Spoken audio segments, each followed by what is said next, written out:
तो एक बार फिर से वक्फ को लेकर बड़ी खबर आ रही है, जहां पर अमित शाह वक्फ बिल पास होने पर गृह मंत्री अमित शाह का यह बयान सामने आया है। आपको बताते चले कि अन्याय और भ्रष्टाचार के युग का अंत हुआ, न्याय और समानता के युग की शुरुआत। वक्फ संपत्तियां अब होंगी पारदर्शी, वक्फ बिल के समर्थन में सभी का आभार। तो वक्फ बिल को लेकर अमित शाह का ये सोशल मीडिया पर पोस्ट वायरल हो रहा है, जहां पर वो सभी का आभार व्यक्त कर रहे हैं। तो गृह मंत्री अमित शाह, वक्फ बिल पास होने पर गृह मंत्री अमित शाह का यह सोशल मीडिया पर बयान आया है, अन्याय और भ्रष्टाचार के युग का अंत हुआ। तो अमित शाह का यह बयान, न्याय और समानता के युग की शुरुआत। तो वक्फ संपत्तियों पर अब पारदर्शी, वक्फ संपत्तियों पर होगी पारदर्शी। अमित शाह, गृह मंत्री अमित शाह का यह बयान है जो सोशल मीडिया पर इस वक्त तेजी से वायरल हो रहा है। वक्फ बिल पास होने पर गृह मंत्री अमित शाह ने सभी का जताया है आभार। अन्याय और भ्रष्टाचार के खिलाफ ये है नियम, न्याय और समान के युग की शुरुआत। तो ये समानता के युग की शुरुआत हो गई है। वक्फ बिल जिस तरह से पास हुआ है। तो संभल से खबर आ रही है, जहां पर जामा मस्जिद के सदर जफर अली से जुड़ी है ये बड़ी खबर। संभल से जफर अली की केस डायरी कोर्ट में पेश की गई है। जफर अली की केस डायरी कोर्ट में पेश की गई है। ये केस डायरी में सांसद बर्क के मास्टरमाइंड होने की आशंका, ये सूत्रों से खबर आ रही है। इस केस में बर्क के सम्मिलित होने की खबरें हैं। केस डायरी में जफर अली का कबूलनामा, सांसद का था दबाव। तो कबूलनामा भी सामने आ रहा है। हिंसा के पीछे का मास्टरमाइंड हो सकते हैं सांसद बर्क। ये संभल से खबर है, जामा मस्जिद के सदर जफर अली से जुड़ी ये बड़ी खबर है।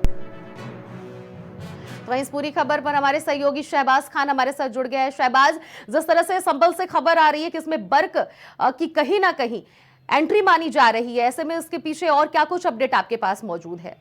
देखिए, हिंसा में कहीं ना कहीं सांसद जो जियाउर रहमान बर्क हैं, उनका कई दिनों से जो है नाम चल रहा था। और इसके साथ ही साथ जो जफर अली है, जो मुस्लिम पक्ष भी रखते हुए नजर आ रहे थे।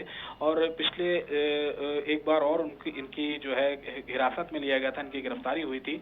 लेकिन इस बार जो गिरफ्तारी हुई है उसमें बताया जा रहा है कि जो उनका ऐसा सूत्रों के हवालों से खबर आ रही है, इस पर अभी मोहर नहीं लगी है। लेकिन हाँ, ये खबर जरूर आ रही है सामने कि जो उनका कबूलनामा है उसमें कहीं ना कहीं उन्होंने जो बोला है कि जो भी सारी चीजें हुई थी वो कहीं ना कहीं सांसद के प्रेशर था, जियाउर रहमान का प्रेशर था। और इस वजह से उन्होंने ये सारी चीजें करी। और जो षड्यंत्र पूरा रचा गया, क्योंकि संभल में अचानक हिंसा नहीं मानी जा सकती अनन्या, क्योंकि जिस तरीके से पूरी चक्रव्यूह को जिस तरीके से पूरे रचा गया था, उससे ये माना जा रहा था कि पूरे पहले से ही कहीं ना कहीं प्लानिंग थी और उपद्रवियों को किस गली से आना था, ये सब पहले से ही डिसाइड था। अचानक कुछ भी घटित नहीं हुआ था संभल में। जी, ऐसे में अगर शहबाज बात की जाए तो फिर प्रशासन किस तरह से नकेल कसते हुए बर्क पे नजर आने वाली है? क्या इससे जुड़ी कोई अपडेट?